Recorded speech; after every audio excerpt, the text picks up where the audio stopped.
Antologi Pembacaan Firman Tuhan yang Maha Kuasa.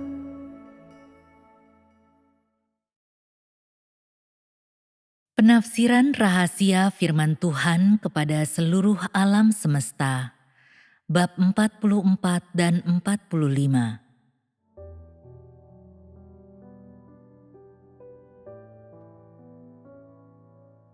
Sejak waktu ketika Tuhan mengatakan kepada manusia tentang kasih kepada Tuhan yang paling mendalam dari semua pelajaran, Dia telah berfokus pada pembicaraan mengenai topik ini dalam perkataan ketujuh roh, membuat semua orang berusaha untuk mengetahui kekosongan hidup manusia dan karenanya menggali kasih sejati dalam diri mereka. Seberapa dalamkah kasih akan Tuhan yang dimiliki oleh mereka yang berada dalam langkah saat ini? Apakah engkau sekalian tahu? Tidak ada batas dalam pelajaran tentang mengasihi Tuhan. Jenis pemahaman apa yang dimiliki semua orang tentang kehidupan manusia? Bagaimanakah sikap mereka terhadap Tuhan yang pengasih? Apakah mereka rela atau tidak rela? Apakah mereka mengikuti halayak ramai atau membenci daging?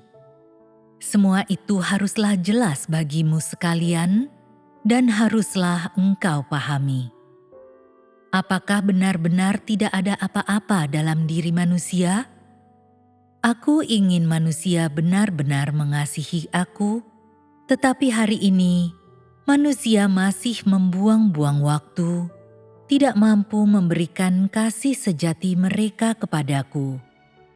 Di dalam imajinasi mereka percaya bahwa jika mereka memberi kasih sejati mereka kepadaku, mereka tidak akan punya apa-apa. Dalam firman ini, apakah arti kasih sejati yang sebenarnya? Mengapa Tuhan masih meminta kasih sejati manusia di zaman ini ketika semua orang mengasihi Tuhan? Jadi maksud Tuhan adalah meminta manusia menuliskan makna kasih sejati di kertas jawaban. Dan inilah pekerjaan rumah yang Tuhan berikan kepada manusia. Sedangkan mengenai langkah hari ini, walaupun Tuhan tidak membuat tuntutan yang besar terhadap manusia, orang-orang masih harus memenuhi persyaratan Tuhan yang semula bagi manusia. Dengan kata lain, mereka masih harus menginvestasikan seluruh kekuatan mereka dalam mengasihi Tuhan. Oleh karena itu, di tengah keengganan mereka, Tuhan masih memberikan persyaratannya terhadap manusia sampai saat pekerjaan ini berdampak dan Dia dimuliakan dalam pekerjaan ini. Memang, pekerjaan di bumi diselesaikan oleh kasih kepada Tuhan. Jadi, hanya ketika Tuhan mengakhiri pekerjaannya, Dia mengindikasikan kepada manusia pekerjaan yang paling penting dari semuanya. Jika pada saat pekerjaannya berakhir, Dia memberikan kematian kepada manusia, apa yang akan terjadi pada manusia? Apa yang akan terjadi pada Tuhan, dan apa yang akan terjadi pada iblis? Hanya ketika kasih manusia di bumi diperoleh, dapat dikatakan bahwa Tuhan telah menaklukkan manusia. Jika tidak, manusia akan mengatakan bahwa Tuhan merundung manusia, dan dengan demikian Tuhan akan dipermalukan. Tuhan tidaklah sedemikian bodohnya, sehingga mengakhiri pekerjaannya tanpa memberitahu. Jadi ketika pekerjaan akan segera selesai, bangkitlah gelombang hasrat untuk mengasihi Tuhan, dan kasih akan Tuhan menjadi pembicaraan hangat. Tentu saja kasih akan Tuhan ini tidak ternoda oleh manusia. Ini adalah kasih yang murni, sama seperti kasih seorang istri yang setia kepada suaminya, atau kasih Petrus. Tuhan tidak menginginkan kasih Ayub maupun Paulus, tetapi kasih Yesus bagi Yahweh, kasih antara bapa dan anak. Hanya memikirkan bapa tanpa memikirkan keuntungan atau kerugian pribadi, mengasihi hanya bapa dan tidak ada yang lain, dan tidak meminta apa-apa lagi. Apakah manusia mampu melakukannya? Jika kita membandingkan dirimu dengan apa yang Yesus lakukan, Dia yang kemanusiaannya tidak sempurna, bagaimana menurut kita? Sudah sejauh manakah pencapaianmu dalam kemanusiaanmu yang sempurna? Apakah engkau sekalian mampu mencapai 1/10 dari apa yang Yesus lakukan? Apakah engkau sekalian layak disalibkan bagi Tuhan? Bisakah kasihmu kepada Tuhan mempermalukan iblis? Dan seberapa banyak kasihmu kepada manusia yang sudah engkau singkirkan? Apakah itu sudah digantikan dengan kasih kepada Tuhan? Apakah engkau sekalian benar-benar menanggung semuanya untuk mengasihi Tuhan?